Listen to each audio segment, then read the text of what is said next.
Asya. Halo Bapak Ibu semua, pandemi COVID-19 yang telah terjadi sejak Maret 2020 telah mengubah banyak hal dalam dunia pendidikan, khususnya dalam metode pembelajaran dari yang sebelumnya tatap muka menjadi pembelajaran jarak jauh atau online. Perubahan metode ini tak jarang membuat orang tua yang memiliki anak usia dini berpikir ulang untuk mendaftarkan putra-putri mereka ke PAUD. Apakah Bapak Ibu mengalami hal yang sama? Apakah penting mendaftarkan putra-putri kita ke PAUD meskipun di masa pandemi seperti ini? Jenjang PAUD merupakan kesempatan yang tidak akan pernah kembali. Masa ini disebut Golden Age atau usia emas. Di masa ini, perkembangan otak anak sedang dalam fase Critical Period Brain Development. Critical Period adalah fase di mana sel-sel otak anak sedang membentuk banyak sambungan, sehingga nantinya lebih mudah menerima pengaruh dari berbagai jenis pengalaman hidup. Jadi, strategi apa yang harus kita lakukan di fase critical period ini? Yang pertama, berikan anak stimulus-stimulus berbagai aktivitas secara merata.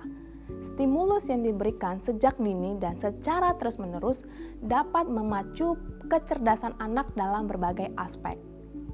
Yang kedua, fokus pada proses bukan hasil. Dengan demikian, orang tua dan anak dapat menikmati setiap proses yang dijalani. Yang ketiga, berikan anak gizi yang seimbang. Gizi yang optimal dapat membantu pertumbuhan dan kecerdasan anak. Yang keempat, jangan paksakan ambisi orang tua, karena dengan adanya ambisi tidak hanya membuat orang tua stres, tetapi anak juga. Yang kelima, berikan anak kesempatan untuk bermain dan bergerak, sehingga sambungan-sambungan sel otak yang sedang terbentuk tidak putus dan perkembangannya menjadi maksimal. Perlu diketahui bahwa perkembangan otak anak sudah mencapai 85% otak dewasa pada usia 5 tahun. Dan perkembangan otak anak ini bisa maksimal apabila anak diberikan banyak stimulus. Dan faktor kuncinya adalah pendidikan, khususnya pendidikan anak usia dini. Karena pendidikan anak usia dini, baik orang tua maupun sekolah, akan bekerja sama untuk memperkuat sambungan-sambungan sel otak anak yang sedang terbentuk, sehingga perkembangan otak anak bisa maksimal. Saya mengutip dari Maria Montessori yang berkata bahwa bagian terpenting dari kehidupan seorang anak bukanlah di universitas, tetapi periode pertama dari usia 0-6 tahun. Karena selama periode ini, seluruh instrumen besar manusia dibentuk. Bukan kecerdasan saja, tetapi seluruh kecakapan psikis. Dengan demikian, pendaftaran putra-putri Bapak Ibu, meskipun di masa pandemi seperti ini, tetap harus dipertimbangkan. Jadi, apa kelebihan yang Bapak Ibu akan dapatkan jika Bapak Ibu mendaftarkan putra-putrinya ke PAUD? Yang pertama, Bapak Ibu akan menerima kurikulum yang sesuai dengan usia dan perkembangan anak. Perlu diketahui bahwa pertumbuhan dan perkembangan merupakan dua hal yang berbeda. Kalau pertumbuhan adalah bertambahnya jumlah sel tubuh disertai dengan bertambahnya berat, ukuran, dan tinggi. Jadi sifatnya kuantitatif. Contohnya, tinggi badan, berat badan, lingkar kepala, dan lain sebagainya. Sedangkan perkembangan adalah tingkat kematangan yang tidak bisa diukur secara kasat mata. Jadi perkembangan adalah proses pematangan berbagai fungsi seperti fisik, motorik, bicara, bahasa, sosial, dan emosional. Yang kedua, anak-anak akan terdaftar secara resmi di dalam sistem manajemen pendidikan di Indonesia yang akan membantu anak-anak untuk tertib administrasi sejak awal dan nantinya akan memudahkan anak-anak untuk tertib administrasi di jenjang berikutnya. Yang ketiga, Bapak Ibu akan mendapatkan komunitas sekolah di mana sekolah akan memperlengkapi Bapak Ibu dalam mendidik anak dengan mengadakan kegiatan parenting setiap bulannya. Selain itu, komunitas sekolah ini dapat Bapak Ibu gunakan sebagai wadah untuk saling berbagi pengalaman antar orang tua dalam mendidik anak. Seperti apa pembelajaran jarak jauh yang dilakukan di Transformation School? Yang pertama, private learning. Private learning adalah kegiatan pembelajaran yang terdiri dari satu orang guru dan satu orang murid belajar bersama secara private. Kegiatan pembelajaran ini dilakukan melalui aplikasi WhatsApp. Setiap anak akan mendapatkan 2 kali jadwal dalam seminggu. Yang kedua, group learning. Group learning adalah kegiatan pembelajaran yang terdiri dari wali kelas, guru pendamping, dan seluruh murid di dalam satu kelas dengan menggunakan aplikasi Zoom. Kegiatan pembelajaran ini dilakukan setiap hari Senin sampai Jumat. Selanjutnya, seperti apa kurikulum di Transformation School? Transformation School adalah sekolah yang menitik beratkan kurikulumnya pada pengembangan karakter. Kurikulumnya disusun untuk membantu 6 aspek perkembangan anak seperti agama dan moral, sosial dan emosional, kognitif, bahasa, fisik, motorik, dan seni. Seperti apa pembelajaran di Transformation dilakukan dan apa saja yang dipelajari di Transformation School? Miss Purba selaku wali kelas Kindergarten 1 akan menjelaskan bagaimana proses pembelajaran home learning dilakukan di kelas K1 dan apa saja yang dipelajari di kelas K1. Selamat menyaksikan Bapak Ibu.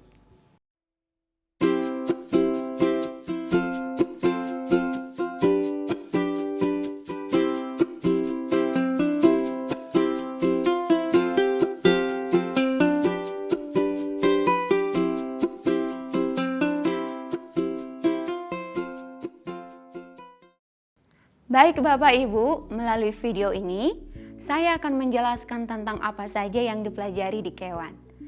Di K1 terdapat 9 mata pelajaran, yaitu karakter building, music and movement, reading, science, English, physical education, art, math, dan bahasa Indonesia. Yang pertama adalah karakter building.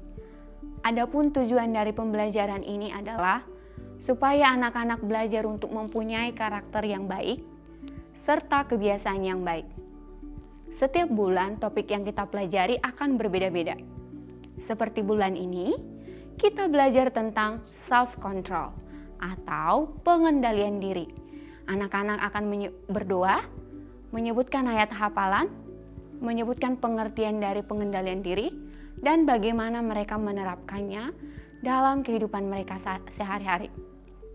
Mereka juga akan belajar bagaimana mengontrol diri serta berpikir sebelum melakukan sesuatu. Berikut video dan foto yang bisa kami tunjukkan ketika anak-anak melakukan kegiatan karakter building serta kreativitas mereka.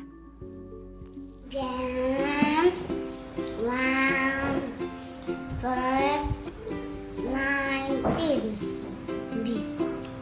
Slow to speak and slow to without anger. Lambat untuk berkata-kata dan lambat untuk marah. Thank you. Dear God, please help me to control my temper. Your name we play Emma. Benar Asli. I am a peacemaker. I am a peacemaker. I am a peacemaker. I am a peacemaker. I am a peacemaker. I am a peacemaker. Thank you. Self-control is choosing to do what is right when I feel like doing wrong. Yang kedua adalah music and movement. Adapun tujuan dari pembelajaran ini adalah mengajarkan anak untuk menari, bernyanyi, dan mengikuti gerakan dengan baik. Selain itu, mereka juga belajar mendengarkan bunyi dari alat-alat yang bisa mereka temukan di dapur, seperti gelas, sendok, panci, sumpit, dan lain sebagainya.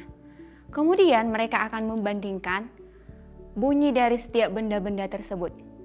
Berikut video ketika mereka mendengarkan bunyi dan melakukan kegiatan music and movement.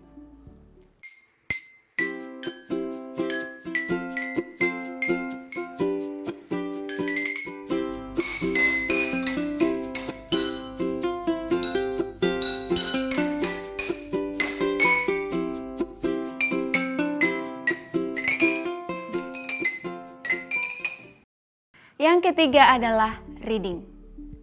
Tujuan dari pembelajaran ini adalah anak-anak mampu untuk menyebutkan huruf A sampai Z, menyebutkan fonik atau bunyi dari setiap huruf, membaca 3 suku kata, dan membaca kalimat sederhana. Contohnya, cat dalam bahasa Indonesia adalah kucing. Bagaimana cara membacanya? Berikut videonya. Cat, kucing. Hat, topi. Box, kotak. Pen, panci. Mop, kain pel. Yang keempat adalah math. Di Kewan, anak-anak akan belajar untuk menyebutkan angka 1-50. Mereka juga akan berlatih untuk menulis setiap angka tersebut. Selain itu, mereka juga belajar penjumlahan, membandingkan benda yang kecil dan besar, benda yang berat dan ringan, benda yang sama dengan tidak sama, menghitung gambar dengan benar, dan juga menempel gambar sesuai dengan angka yang diberikan. Dan masih banyak lagi. 5 plus 3 equal 8. 4 plus 2 equals 6. 6 plus 4 equals 10. Dan yang kelima adalah science. Adapun yang dipelajari adalah jenis-jenis buah, jenis-jenis sayuran, bagian-bagian pohon, bagian-bagian ikan, menyebutkan nama-nama hewan beserta anaknya, menyebutkan jenis-jenis hewan yang ada di laut, serta belajar tentang indera penciuman. Mereka juga akan belajar untuk menjelaskan tentang buah kesukaan mereka, serta hewan laut yang mereka sukai. Selain itu, mereka juga akan belajar untuk membuat jus dan makan buah kesukaan mereka. Berikut video ketika anak-anak membuat jus dan melakukan kegiatan sains. I want to make strawberry juice. Okay. The strawberry. Then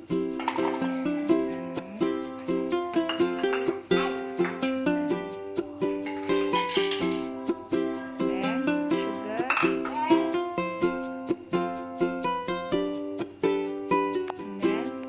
milk. Careful. Okay.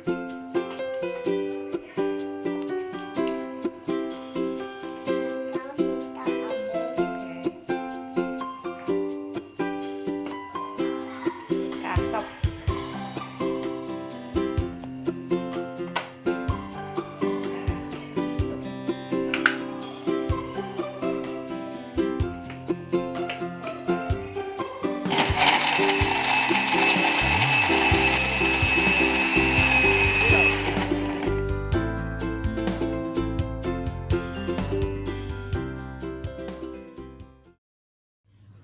Hello friends, my favorite sea animals is dolphin, fish, octopus, whale.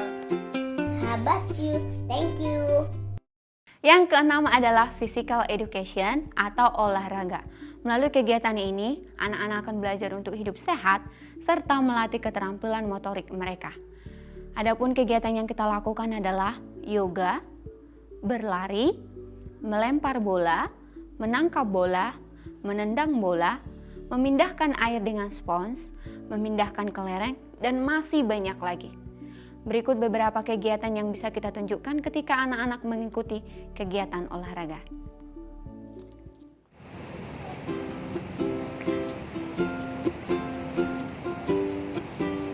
Go.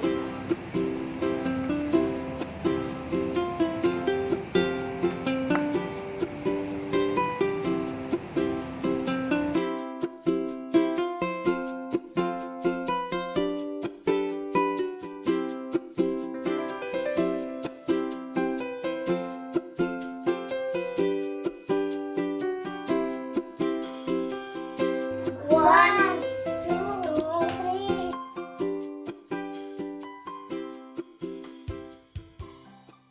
Yang ketujuh adalah English. Melalui pembelajaran ini, anak-anak akan belajar untuk menyebutkan rhyme atau puisi dari setiap topik. Mereka juga akan menyebutkan kosakata, menulis kata dari setiap gambar, menyusun file, dan masih banyak lagi. Setiap topik juga memiliki lagu yang berbeda-beda, serta aktivitas yang berbeda pula. Seperti bulan ini, kita belajar tentang Chinese New Year atau Tahun Baru Cina. Maka mereka akan mengikuti kegiatan Imlek melalui link video yang dibagikan. Toy Store. Permainan. Orange jeruk. Post office, kantor pos. At the mall, I see a supermarket. At the mall, I see a restaurant. At the mall, I am happy. Go to the mall. Teman-teman bikin bahasa. Di mall, saya melihat supermarket di mall. Saya melihat restoran di mall. Saya senang pergi ke the mall bersama keluarga. Thank you.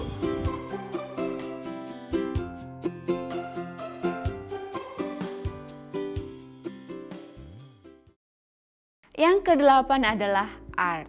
Untuk pelajaran ini hanya ada di semester pertama, karena di semester kedua akan digantikan oleh pelajaran bahasa Indonesia. Adapun kreativitasnya adalah dari topik English. Contohnya, jika topik English belajar tentang occupation atau pekerjaan, maka anak-anak akan membuat kreativitas pekerjaan atau occupation seperti membuat kreativitas tukang roti, pemadam kebakaran, truk pemadam kebakaran, ambulans, perawat, dan masih banyak lagi.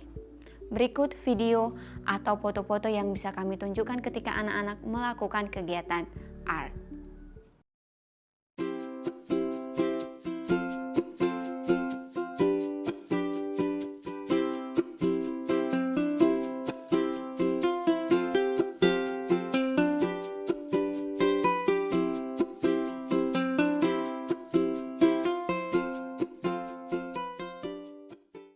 Dan yang kesembilan adalah bahasa Indonesia. Adapun tujuan pembelajaran ini adalah melatih anak-anak untuk menghafal huruf A sampai Z, menyanyikan lagu bahasa Indonesia, membaca kata, dan juga membaca kalimat sederhana. Badannya besar, tapi aneh kakinya pendek. Lebih aneh kandang bebek, lehernya panjang, kakinya pendek.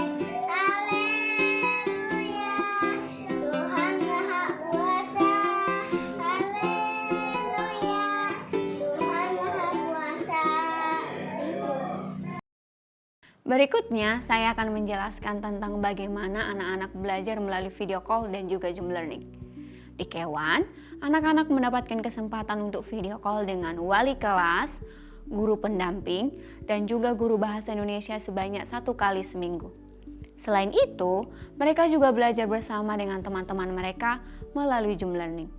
Berikut video yang bisa kami tunjukkan ketika anak-anak video call dan juga Zoom Learning.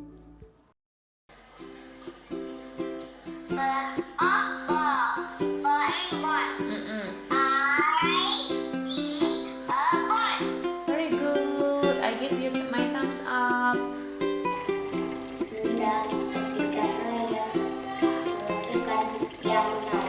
Very good. Thank you. Ringan.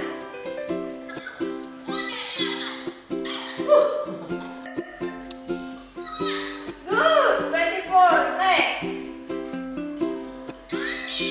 Very good. Terima kasih Tuhan Yesus. Terima kasih Tuhan Yesus. Kami sudah belajar. Kami sudah belajar. Berkat Miss Julie Berkati Miss Julie dan Edward. dan Edward. Dalam Yesus Dalam nama Yesus, kami berdoa. kami berdoa. Haleluya. Haleluya. Amin. Amin.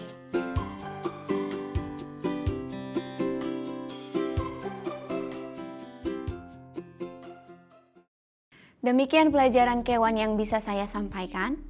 Dan tentunya semua proses pembelajaran di atas dilakukan dengan teknik bermain sambil belajar. Karena kami percaya Ketika anak-anak senang belajar ataupun bahagia dalam mengikuti kegiatan pembelajaran, disitulah mereka akan belajar sesuatu. Jadi, pastikan ya Bapak Ibu, anak-anak senang dalam mengikuti pembelajaran di rumah ya. Bagaimana Bapak Ibu setelah mendengarkan penjelasan dari Miss Purba? Menarik bukan? Meskipun pembelajaran dilakukan secara online, guru tetap berkreativitas agar pembelajaran dapat dilakukan dengan menarik. Pembelajaran online, mungkinkah? Tentu saja Bapak Ibu. Bersyukur kepada Tuhan karena Tuhan menciptakan kita sebagai makhluk yang adaptable, mampu beradaptasi terhadap segala perubahan. Waktu tidak akan pernah bisa kembali. Pandemi COVID-19 adalah suatu fakta yang tidak bisa kita hindari.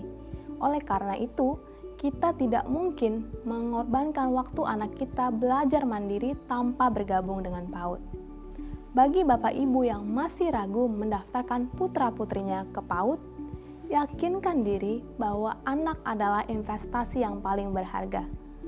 Kita tidak tahu sampai kapan pandemi ini akan berakhir. Jadi, tunggu apa lagi? Daftarkan segera putra-putri Bapak Ibu di Transformation School. Kami siap melayani mereka dan membantu memaksimalkan perkembangan mereka. Terima kasih, Tuhan memberkati. PAUD Vlog Asya